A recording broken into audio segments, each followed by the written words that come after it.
Muy bien, entramos a la segunda parte de esta última unidad, número 7 de mecanismos de reacción. En esta parte revisaremos las reacciones de eliminación, tomando como referencia, como en la primera parte, los halogenuros de alquilo.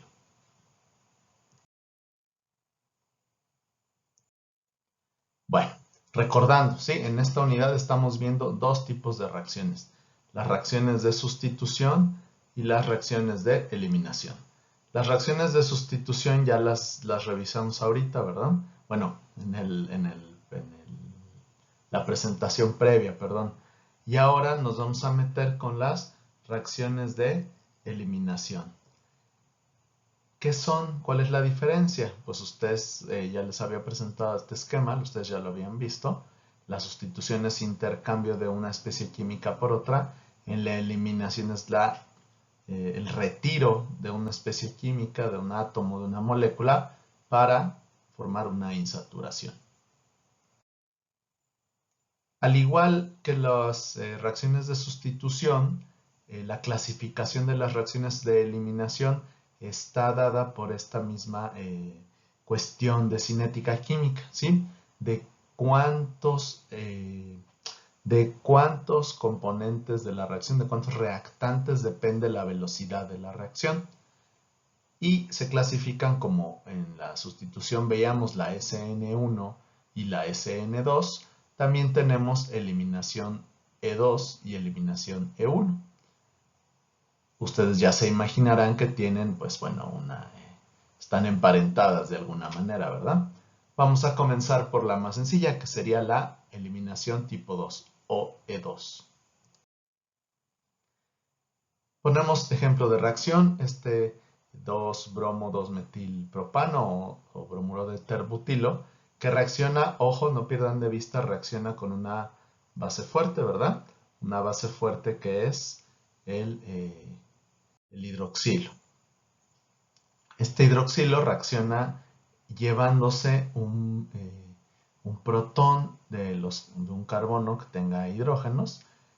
Después de la salida, bueno, en un paso concertado, la salida del bromo, como veremos a continuación, para formar el 2-metilpropeno. Agua y sale el ion bromuro. ¿Por qué es ion bromuro? Porque se lleva los dos electrones del enlace que lo unía al carbono. Si lo comparamos con la SN2, pues esta E2 es una eliminación bimolecular, es decir, es de segundo orden. La velocidad de reacción está en función tanto del halogenuro de alquilo como de la base, en este caso el hidroxilo, que se forma después de una reacción de eliminación, pues en este caso se forma un alqueno. Veamos cómo es el mecanismo. Me adelantaba un poco y les decía que era concertado. ¿A qué me refiero con eso? Ya lo veremos. Es en un solo paso y sucede, está dibujado de una manera esquematizada. Ya verán. Tenemos entonces la base, el hidroxilo, y el bromuro de terbutilo, el 2-bromo-2-metilpropano. Si ustedes ven, bueno, ahí hay 9 hidrógenos que están unidos a de 3 en 3 a carbonos, es decir, son metilos, y son carbonos que son equivalentes, ya que están unidos a lo mismo, ¿cierto? Entonces, de esos 9, uno de esos 9 es más fácil de llevarse, solo uno de esos 9. ¿Por qué el hidroxilo hace eso? Pues bueno, ustedes recuerden que el átomo de bromo es más electronegativo, ¿verdad? Es más electronegativo que el carbono. ¿Y qué está haciendo el átomo de bromo? El átomo de bromo está atrayendo hacia sí los electrones, es decir, ese enlace es un enlace covalente polar, el que une el bromo con el carbono. Al estar haciendo esa atracción de electrones, hace que las nubes electrónicas, la densidad electrónica que está en torno a este carbono, se acerquen a él. ¿Por qué? Porque se está haciendo un dipolo y para estabilizarlo se acercan. Entonces, ustedes saben que los hidrógenos pues no son muy electronegativos, entonces Este enlace carbono-hidrógeno, que normalmente sería de muy baja reactividad debido a que sus electronegatividades son muy parecidas, este efecto inductivo que hace el bromo ocasiona que tengan cierta disposición a ser cedidos, a comportarse como una especie de ácido, ¿sí? Un ácido de Bronsted que dona el protón. Entonces, el hidroxilo, al haber este desplazamiento de la densidad electrónica hacia el bromo, ¿qué sucede? Pues el hidroxilo, que es una base fuerte, va a tomar, digamos, este protón, se lo va a llevar, dejando a los dos electrones del enlace que unía ese protón con el carbono libres. Y por supuesto va a ser atraído ¿hacia dónde? Pues hacia donde está el polo de atracción de electrones, que es el bromo. Entonces se va a unir al carbono terciario, al carbono que tiene unido el bromo, provocando la salida del bromo, la eliminación de bromo se dice. Entonces vean, bueno, está pintado esquemáticamente porque se dice que es una reacción en cascada, que un paso le sigue al otro, ¿sí? Que van en orden. Entonces, todo sucede, digamos, coordinado en una especie de danza de electrones que el hidroxilo se lleva al protón, los electrones que estaban unidos que unían a ese hidrógeno con ese carbono entran hacia el carbono número 2, echando para afuera al bromo con dos electrones, el suyo y el que era del carbono, por eso sale como ion bromuro, por eso dice que se elimina bromuro. Y eso nos trae como consecuencia la formación del producto, del 2-metilpropeno, del agua y del bromuro. En este caso, otra manera de identificar este tipo de reacciones, de cómo se les llama, cómo se les denomina, es, recordando ustedes, quizás no se recuerden, pero cuando veíamos los ácidos carboxílicos, por ejemplo, decíamos que hay un carbono alfa, ¿verdad? El carbono alfa es el primer carbono que está unido al carbono carboxílico, del grupo funcional del ácido carboxílico. Pues bien, este carbono alfa es el que se le denomina en química orgánica normalmente al que está unido al grupo funcional, ¿sí? En el caso de un halogenuro de alquilo, el carbono alfa es el que está unido al halógeno, ¿sí? Y los carbonos o el carbono que está unido al carbono alfa, pues siguiendo el alfabeto griego, pues su nombre lo indica, tiene que ser beta, ¿sí? Entonces, si ustedes tienen en mente cómo sucede la reacción de eliminación, pues el carbono alfa va a perder el átomo de halógeno o la unión al átomo de halógeno y el carbono beta va a perder un protón. ¿Sí? Este es el mecanismo, digamos, que estábamos viendo antes. El carbono alfa no importa en qué extremo o en medio, dónde esté ese carbono. Si está unido al bromo o al halógeno, en este caso es el bromo, se le denomina carbono alfa. Y al carbono o carbonos que estén unidos al carbono alfa se le van a denominar beta. Entonces les decía que una manera de denominar u otra manera de denominar a este tipo de reacción, eliminación E2, es beta eliminaciones o eliminación 1-2. Beta eliminaciones, ¿por qué? Pues porque el ataque de la base se da sobre un protón en el carbono beta que hace que se desplace el grupo funcional, en este caso el halogenuro. O 1-2, ¿por qué? No porque estén en el carbono 1-2, sino porque están contiguos, ¿sí? Que están uno junto al otro, por eso se le llama 1-2. También se le podría decir alfa beta, pero no se le denomina así, se dice 1,2.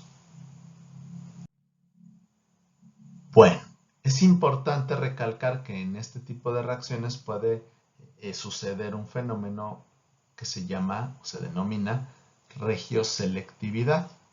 ¿Por qué? Porque si ustedes empiezan a ver la similitud, el sentido inverso de estas reacciones, ustedes se acuerdan de las adiciones, ¿verdad? Y la regla de Markovnikov, pues la eliminación es el inverso de la adición. Entonces tienen un cierto parecido, ya lo verán.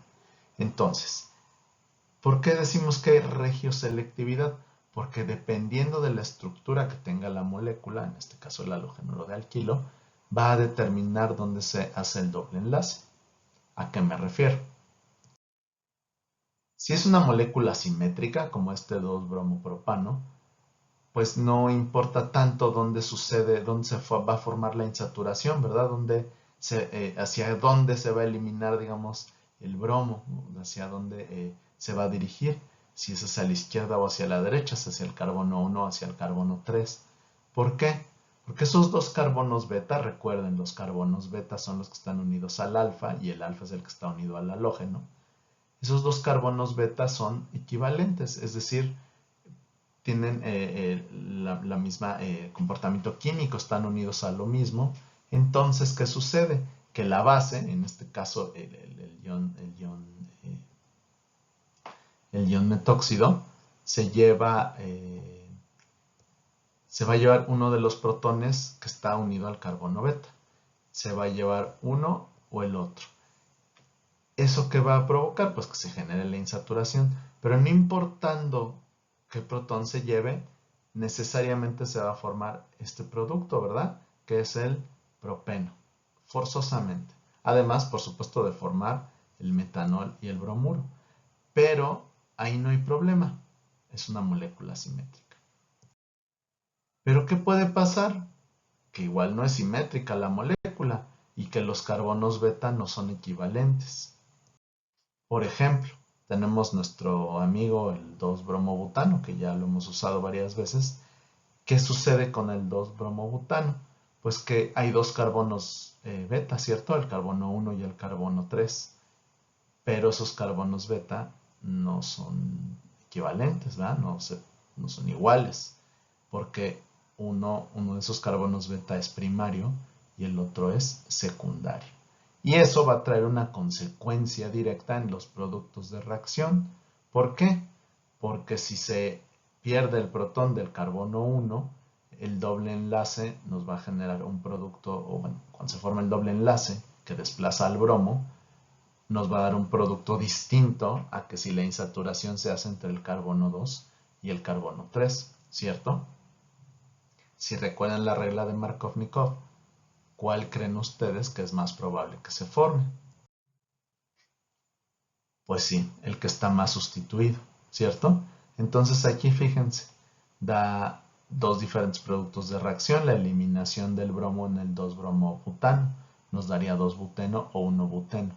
Además, como en el caso del 2-buteno tenemos la posibilidad de tener isómero E e isómero Z, pues vamos a tener una mezcla de ambos. Entonces, en realidad, a la cadena hidrocarbonada le pueden pasar tres cosas: que forme el 2-buteno con configuración E, el 2-buteno con configuración Z o el 1-buteno. La mezcla de isómeros E y Z nos va a dar pues 4 veces más que la del 1-buteno. Seguimos viendo esto en moléculas que tienen pues, carbonos beta que no son eh, simétricos. Ahora vemos el caso del 2-bromo-2-metilbutano. ¿Qué sucede? Que ahora el bromo está unido a un carbono terciario, ese sería el carbono alfa. Igual hay no uno ni dos, sino tres carbonos beta. Sin embargo, noten esto. Noten que los dos metilos que están unidos al carbono alfa, pues son como, son equivalentes, ¿verdad? Recuerden que todos los enlaces que hay son sigma, entonces están girando. Si nosotros vamos girando esa molécula, pues da lo mismo que se llevara en la base, el hidroxilo, un protón del metilo que digamos está en la posición 2 que el que está en la posición 1, ¿sí? Sin embargo, tenemos un tercer carbono beta, que es el carbono número 3. Entonces, pues fíjense que ya en la base, el hidroxilo tiene pues más opciones, ¿verdad? Para llevarse. ¿Cuál va a ser el más propenso a irse? Pues el hidrógeno que esté en el carbono más sustituido. Eso no significa que no se pueda llevar de los otros dos carbonos, de los metilos. Sin embargo, el producto mayoritario, como ya lo hemos reconocido, va a ser siempre, o casi siempre, donde se haga el, eh, el doble enlace sobre el carbono que sea más sustituido, o los carbonos que sean más sustituidos. Como resumen, pues podemos decir que la reactividad relativa de los halogénuros de alquilo va a depender de si el halogénuro es terciario, secundario o primario. Entre más sustituido esté, pues va a ser más reactivo. En este caso, pues el bromuro que tenemos en esta diapositiva es un bromuro terciario. ¿Por qué es terciario? Pues porque está unido a un carbono terciario. Sin embargo, como toda regla, tiene sus excepciones. ¿Qué pasa? ¿Qué excepciones puede haber? Pues ustedes piensen lo que mencionaba un poco antes de la regioselectividad, ¿sí? Dependiendo del entorno, de la estructura del halogénuro, pues puede darnos quizás productos que sean un poco más estables o que se vean alterados por la presencia de alguna otra cosa que tenga la molécula. Entonces, no siempre el alqueno más sustituido, es decir, el producto de la eliminación, será el más estable o el que en apariencia nos parezca más estable. ¿A qué me refiero? Pues ustedes ahora recuerden un poco de lo que estudiamos en los alquenos y recuerden qué pasaba cuando teníamos un alqueno conjugado. ¿Qué es esto del alqueno conjugado? Pues ahorita que ven la estructura se van a acordar o se van a dar cuenta. Bueno, tenemos esta molécula gigantesca en donde el carbono alfa tiene como carbonos beta un carbono terciario y un carbono secundario. ¿Sí? Tiene unido un CH2 o tiene unido un CH. La lógica en este punto nos diría que el doble enlace se va a formar entre los carbonos 4 y 5, ¿cierto? Que sería el carbono alfa y el carbono beta más sustituido. Pero hay que tomar en cuenta que si el doble enlace se hiciera entre el carbono 3 y el carbono 4, tendríamos un dieno, un alqueno, conjugado. Vean, tenemos esos dos carbonos beta, ¿verdad? El carbono CH2, que sería el carbono beta secundario, y CH, que sería un carbono beta terciario. Nos dan dos diferentes productos, ¿verdad? Si la eliminación sucede hacia la izquierda, digamos, del carbono alfa o hacia la derecha. ¿Cuál creen ustedes que es el más probable que se forme? Pues el primero de ellos. ¿Por qué? ¿Qué tiene esa primera estructura que no tiene la segunda? Mírenla bien, ya lo hemos visto en alquenos. Y luego, más que en alquenos, en la parte de aromaticidad y resonancia. Exactamente. El de la izquierda presenta resonancia dentro de la molécula. El de la derecha, o digamos, en medio de los productos, no. ¿Por qué? Porque entre los dos dobles enlaces hay un carbono sp3 que evita que se muevan los electrones. De ahí que sea más probable que se forme el primero de estos productos. Otro caso, otro ejemplo, fíjense esta molécula. Igual tenemos un carbono alfa que tiene dos tipos de carbono beta. Aquí los podemos ver. Uno es terciario, ¿sí? El que está a la derecha del carbono alfa y el que está a la izquierda es secundario, pero no es cualquier tipo de carbono secundario, es un carbono bencílico. No sé si les suene de algo. La lógica nos diría que el doble enlace se tendría que formar entre el carbono alfa y el carbono beta de tipo terciario, ¿cierto? Pues sí, pero también se puede dar el otro. ¿Cuál es la diferencia entre ambos? Pues sí, lo mismo que arriba. En el caso de la de abajo, el primero de los productos, el producto que tiene el doble enlace entre el carbono 3 y 4, ¿qué va a pasar? Pues tiene una resonancia extendida desde el anillo y hasta estos dos carbonos vinílicos que están unidos a él, ¿sí? Entonces, esto ocasiona que sea más propenso a formarse ese producto que el otro, que la lógica nos estaría diciendo que se debería de formar. Los productos mayoritarios de estas dos reacciones, pues digamos que transgreden esa regla que les decía antes. ¿Por qué? Pues porque los productos que producen, valga la redundancia, son más estables energéticamente. Otra excepción importante, hasta ahorita hemos visto como bases el hidroxilo, el metoxilo, el etoxilo. Pero ¿qué pasa si la base es muy voluminosa? O sea, hay mucha densidad electrónica en torno al átomo que tiene los electrones. ¿Qué va a pasar? Por ejemplo, aquí tenemos otra vez el ejemplo del 2-bromo, 2-metilbutano. Pero en este caso, la base es un terbutoxilo, ¿sí? ¿Qué va a pasar? Estos carbonos beta que tiene la molécula del 2-bromo-2-metilbutano, pues son distintos, ¿verdad? Dos son de tipo primario y el otro es de tipo secundario. No solo eso, el que es de tipo secundario tiene en torno a él mucha densidad electrónica y eso hace que si una base más voluminosa, como en este caso es el terbutoxilo, pues va a ser más difícil que acceda para llevarse el protón que está unido al carbono número 3, ¿sí? Le va a estorbar esa densidad electrónica que hay en torno a él y será mucho más fácil que entonces vaya por alguno de estos otros protones que están en los carbonos beta primarios, ¿sí? Este efecto en química orgánica se le llama impedimento estérico, ¿sí? Que ahí le estorba, digamos, que la panza le estorba para poder pasar, ¿no? Así para decirlo coloquialmente.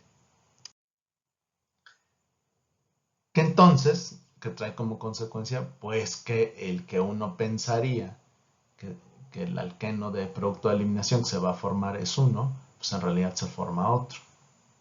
Esta reacción la habíamos visto con el hidroxilo, creo, con metoxilo, y el producto sí era el que se esperaba. En este caso, no. ¿Por qué?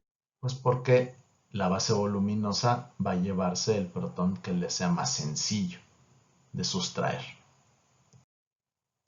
Como corolario, para terminar esta parte de la eliminación tipo 2 o bimolecular, es que el producto mayoritario de una reacción que sigue un mecanismo de reacción de este tipo casi siempre será el alqueno más estable, ¿sí? Que se formará sobre el carbono más sustituido. Sin embargo, hay que tomar en cuenta la excepción o las excepciones de 1, si la base es muy voluminosa, o 2, que exista un grupo saliente malo. Ojo, el alqueno más estable a veces no es sobre el carbono más sustituido. A veces el alqueno más estable es el que puede presentar resonancia. Pasamos entonces a la eliminación monomolecular o unimolecular, que sería la E1. Si hacemos memoria un poco de cómo era la SN1, pues se acordarán que había una cosa muy determinante en ese mecanismo de reacción. Bueno, tomamos como referencia otra vez el bromuro de terbutil, pero esta vez fíjense que está reaccionando con una base más débil, que es el agua. Esto puede traer como consecuencia, esta reacción, la formación del 2-metilpropeno, el ion hidronio y el bromuro. Como es de primer orden, es E1, esta reacción, la velocidad de esta reacción está en función de solamente uno de los reactantes, que en este caso es el halogenuro. ¿Cómo sucede la reacción? Pues en estas condiciones, al no haber una base fuerte, pues no hay quien se lleve uno de los protones que podrían desplazarse, como en la E2. Aquí lo que sucede es otra cosa, es que el enlace bromo-carbono se rompe. ¿Qué va a traer como consecuencia? Pues sí, lo mismo que sucedió en el caso que veíamos de la SN1. Se va a formar un carbocatión. Ese carbocatión, ya sabemos, se tiene que estabilizar. Entonces, nuestro nucleófilo ahora se va a comportar más bien como una base. ¿Por qué? Pues porque ese carbocatión que necesita electrones. Entonces empieza a traer densidades electrónicas de su entorno y hace que ese protón eh, eh, que está expandido, su enlace, se sobresale, pues se lleve los electrones del carbocatión para formar un doble enlace con ese carbono beta, el carbono 1, y estabilizar la carga positiva. El protón donde se va a ir, el que se pierde, pues se va a ir con la base. En este caso la base es el agua. Entonces la base se lleva el protón, los electrones entran entre el carbono 1 y 2, se estabiliza el carbocatión y tenemos nuestro producto de reacción.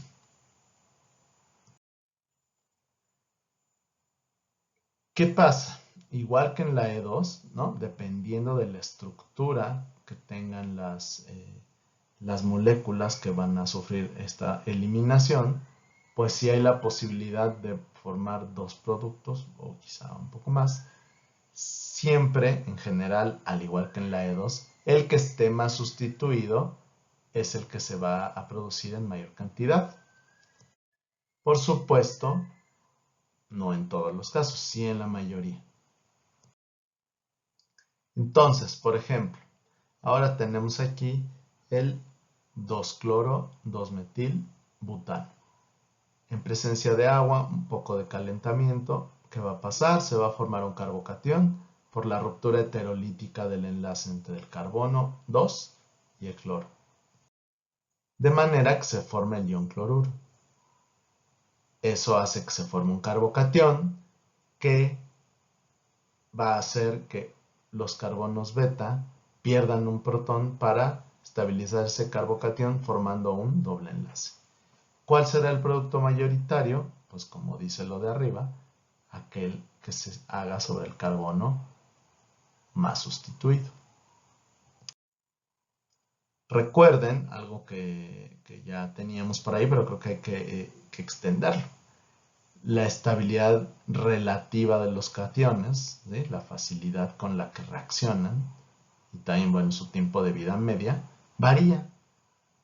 Los carbonos que se pueden estabilizar por resonancia, o los carbocationes que se pueden estabilizar por resonancia, como un carbono bencílico terciario o alílico terciario, pues son más estables que un bencílico secundario, que un alílico secundario, etc.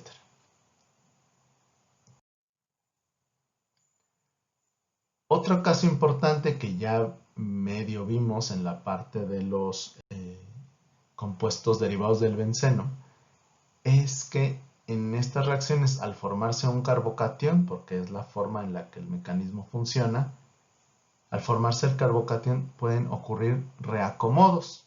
No sé si los recuerden. Ahora mismo les voy a dar unos ejemplos. Por ejemplo, valga la redundancia, tenemos el 3-cloro, 2-metil, 2-fenil, butano. ¿Qué sucede? Bueno, este compuesto tiene la posibilidad de reaccionar en una reacción de eliminación. Sale el cloro y la lógica nos diría que entre el carbono 3 y el 4 se tendría que hacer el, el doble enlace. Pero, ¿qué sucede? Cuando se forma ese carbocatión por el rompimiento del enlace entre el carbono y el cloro, ¿qué va a pasar? Pues lo que dice arriba, va a haber un reacomodo, un rearreglo en la molécula. ¿Por qué? Porque quiere estabilizar ese carbocatión.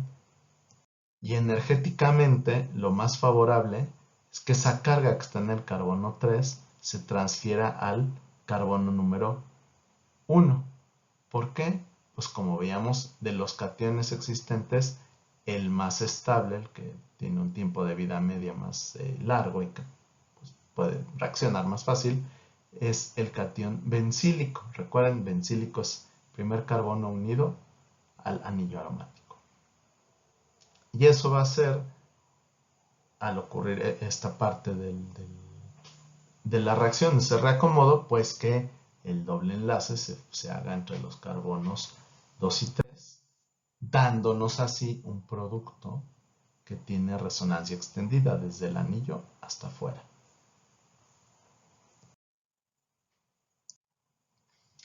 Caso similar a esta otra molécula, el 5-bromo-2-hepteno. ¿Qué va a suceder? Pues otra vez el carbono alfa está en el carbono número 5, tiene dos carbonos beta, el 4 y el 6. Sin embargo, el doble enlace que se puede llegar a formar hacia la derecha o hacia la izquierda no va a tener o no va a dar pie a que se forme una molécula igual de estable. ¿Qué va a pasar? Otra vez se rompe el enlace de carbono-bromo de manera heterolítica y se forma un carbocatión. Ese carbocatión se estabiliza trayendo electrones desde un protón, o unidos a un protón, mejor dicho, de los carbonos beta. Pero, ¿qué pasa? No va a dar lo mismo donde se ponga. ¿Por qué? Porque ese catión formado se puede estabilizar intramolecularmente, dentro de la molécula. Es decir, si se transfiere, se reacomoda un protón, por ejemplo, del carbono, del enlace carbono-hidrógeno del carbono alílico, es decir, el que está unido a un carbono vinílico de un doble enlace, va a formar un carbocatión alílico que es mucho más estable, ¿sí?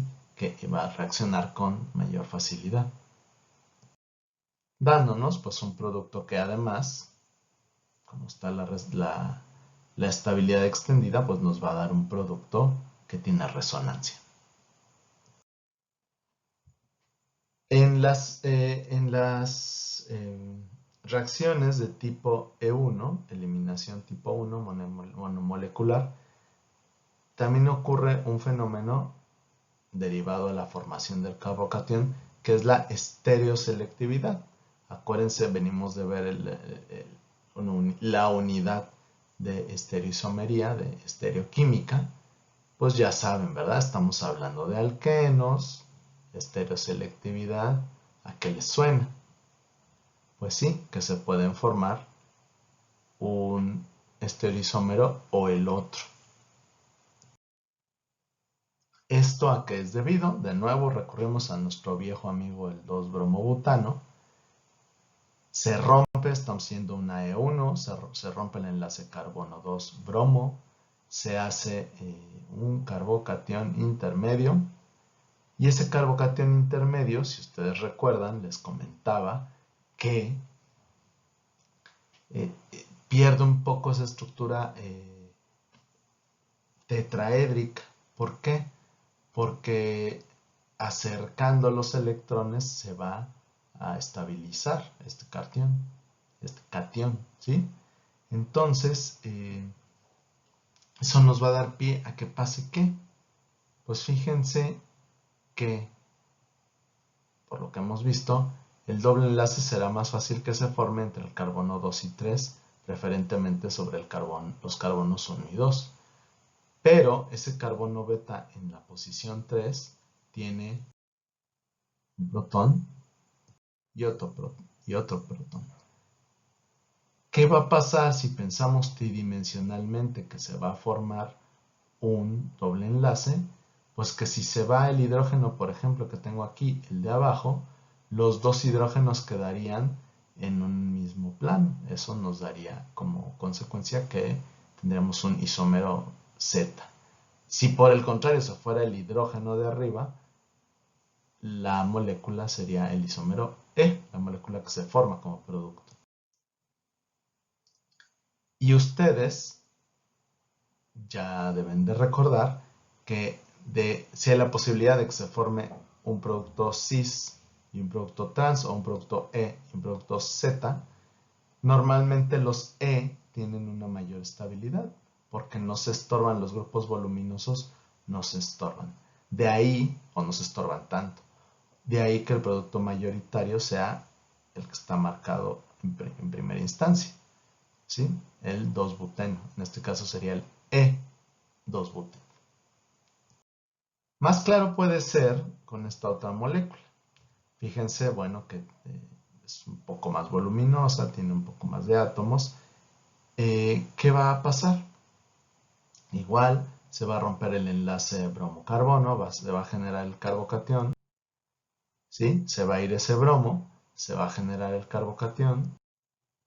Y otra vez tenemos tres tipos de carbonos